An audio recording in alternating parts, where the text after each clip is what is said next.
Assalamu alaikum everyone, welcome back to my channel. This is me Aisha Ghaffar here with another exciting video. In this video I will share the opportunities with you guys. अच्छा जी, तो हम बात कर रहे हैं National University of Science and Technology NUST के बारे में, जिसमें PhD एडमिशन्स ओपन हो चुके हैं। तो अच्छी यूनिवर्सिटी में स्कॉलरशिप्स, फेलोशिप्स, इस तरह की अपॉर्चुनिटीज़ के साथ PhD जो है वो कंटिन्यू करना चाह रहे हैं, तो national University of Science and technology एक अच्छी अपॉर्चुनिटी आप लोगों के पास, तो यहाँ पर आप ज़रूर अप्लाई करें। मैं वन बाय वन इसमें जितने भी आप लोगों को बेनिफिट्स मिलेंगे और PhD एडमिशन्स की requirements, eligibility criteria and all the things मैं आप लोगों के साथ वन बाय वन जो है वो डिस्कस करूँगी। इससे पहले अगर आप लोगों ने मेरा चैनल सब्सक्राइब नहीं किया तो यू मस्ट मेक श्योर कि आप मेरा चैनल सब्सक्राइब कर दें। वीडियोज़ आएंगी तो वो सारी आपके पास शेयर होती जाएंगी। अच्छा जी, तो विदाउट फर्दर अडू जो है वो स्टार्ट करते हैं अपनी वीडियो को।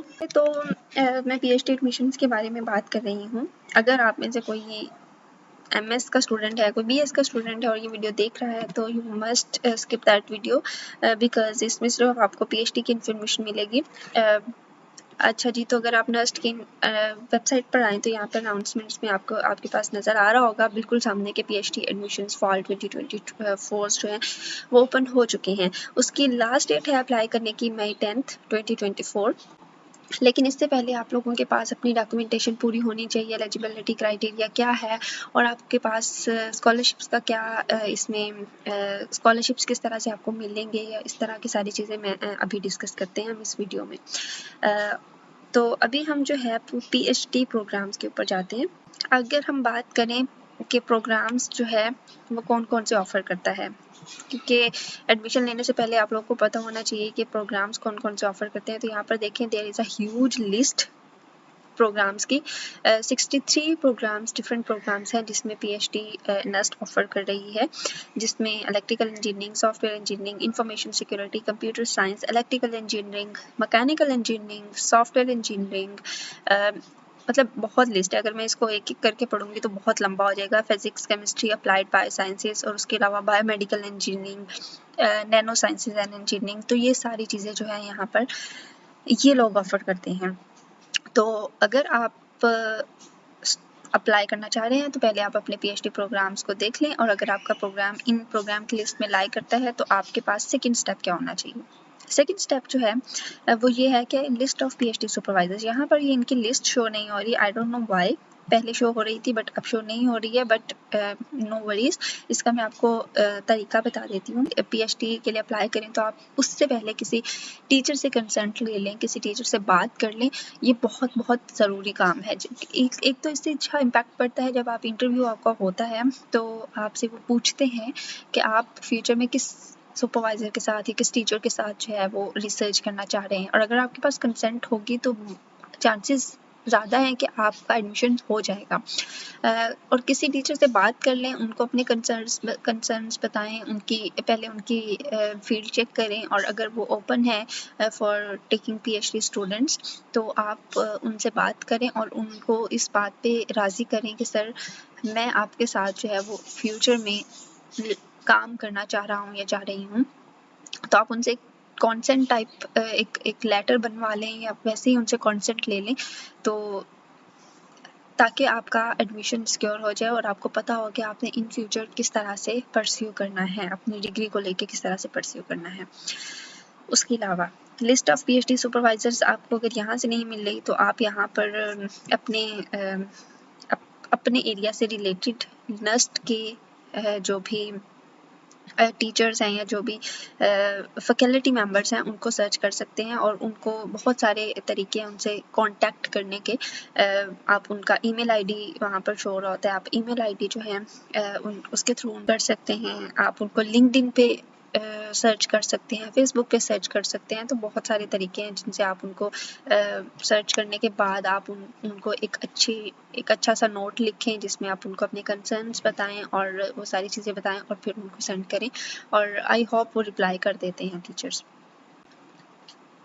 तीसरी चीज़ जो हमने देखनी है वो ये है कि मैं अभी नेशनल के लिए बात कर रही हूँ, लेकिन इंटरनेशनल स्टूडेंट्स के लिए भी नस्ट जो है वो स्कॉलरशिप्स भी देता है, और बहुत सारे स्टूडेंट जो पाकिस्तान में नहीं रहते और वो इंटरनेशनली अगर PhD करना चाह रहे हैं इन पाकिस्तान, तो उनके लिए भी यहाँ पर क्राइटेरिया है।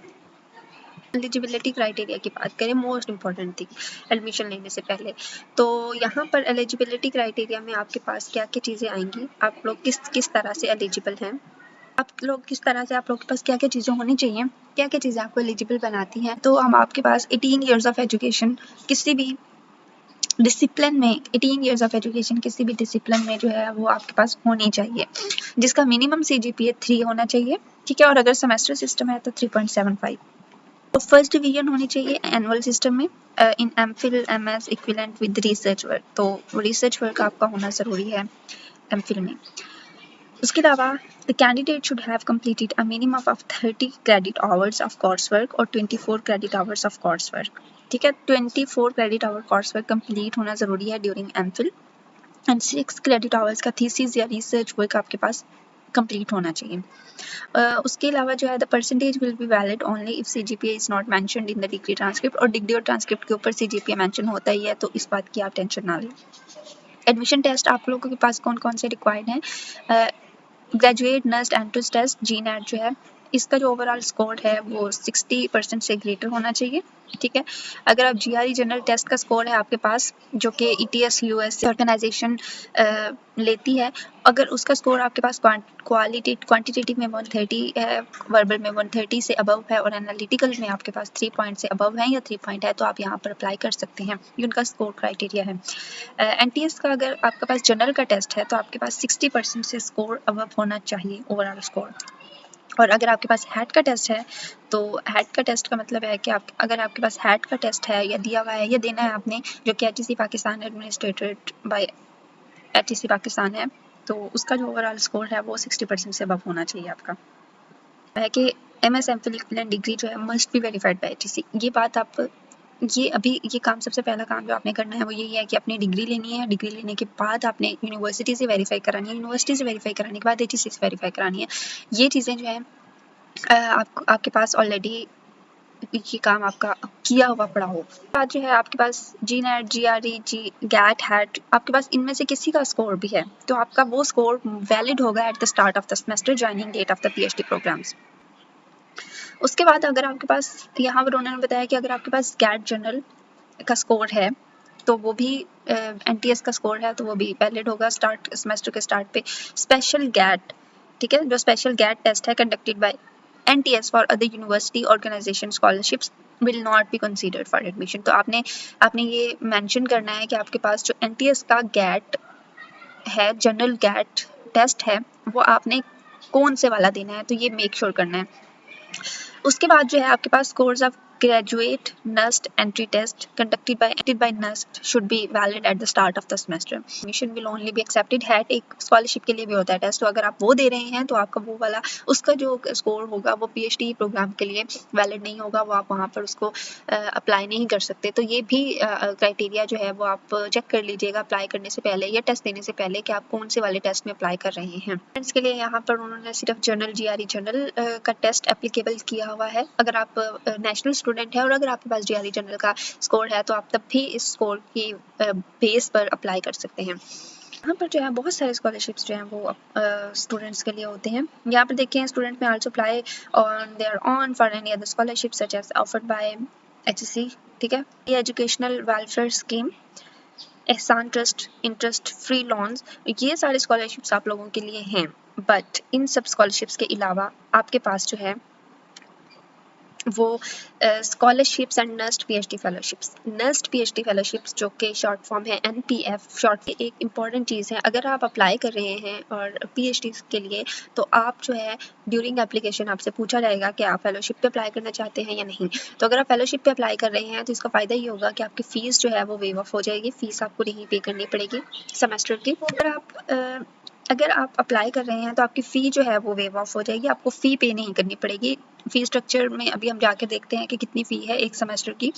उसके अलावा जो है वो आपको 30,000 मिलेगा एज ए स्टाइपेंड। अगर आप साइंसेस के स्टूडेंट हैं तो आपको 30,000 मिलेगा, और अगर आप इंजीनियरिंग के स्टूडेंट हैं तो आपको 50,000 मिलेगा।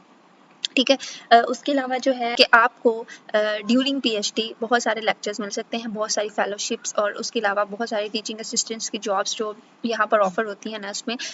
वो लोग क्या करते हैं कि वो लोग जो अपने पीएचडी स्टूडेंट्स हैं उनको प्रेफरेंस देते हैं और उनको जो है ये लोग असिस्टेंटशिप पे हायर करते हैं। तो फ़ायदा उनको ये होता है कि वो एक्स्ट्रा अर्न कर सकते हैं during their PhD by taking lectures, by taking other opportunities. तो इस तरह से जो है अच्छा खासा अर्न हो जाता है। Selected full time PhD student will get a tuition fee waiver. इस बात का ध्यान रखिएगा कि अगर आप कोई जॉब कर रहे हैं या आप स्कॉलरशिप पहले से ले रहे हैं तो उनको ये फेलोशिप नहीं मिलेगी। उनको फेलोशिप उन लोगों को मिलती है जो कि फुल टाइम स्टूडेंट होंगे पीएचडी के, जो कि पहले कोई जॉब नहीं कर रहे होंगे या जिनको कोई स्कॉलरशिप नहीं मिल रही होगी। All awardees will act as graduate assistant to their prospective supervisors और maintaining regular attendance will be awarded as a stipulated amount. Awardees can also perform on campus job to earn on monthly basis. ये मैं अभी discuss कर चुकी हूँ already कि किस तरह से ऑन कैंपस जॉब आपको मिल सकती है और आप मंथली बेसिस पर अर्न भी कर सकते हैं। Applicable for PhD students enrolled from fall 2022 से उन्होंने स्टार्ट किया है ये।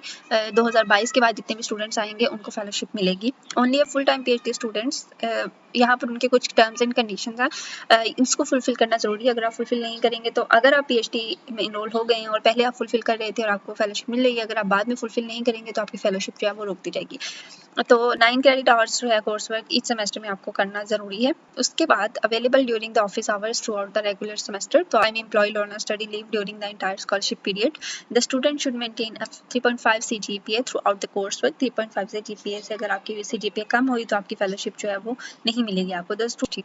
तो ये कुछ पर्क्स हैं जो कि पीएचडी स्टूडेंट्स को मिलते हैं। अगर हम फीस स्ट्रक्चर की बात करें तो फीस स्ट्रक्चर में पोस्ट ग्रेजुएट फाइनेंशियल मैटर की अगर हम बात करें तो यहाँ पर उन्होंने एक लंबा चौड़ा फीस स्ट्रक्चर दिया हुआ है पीएचडी स्टूडेंट्स के लिए। ट्यूशन फी जो है टोटल पीएचडी स्टूडेंट्स की agriculture, social sciences and business studies की यहाँ पर जो है वो टोटल मिला के पर सेमेस्टर आप लोगों की 1,19,480 रुपीज़ बनते हैं। और यहाँ पर सारा कुछ बताया हुआ है।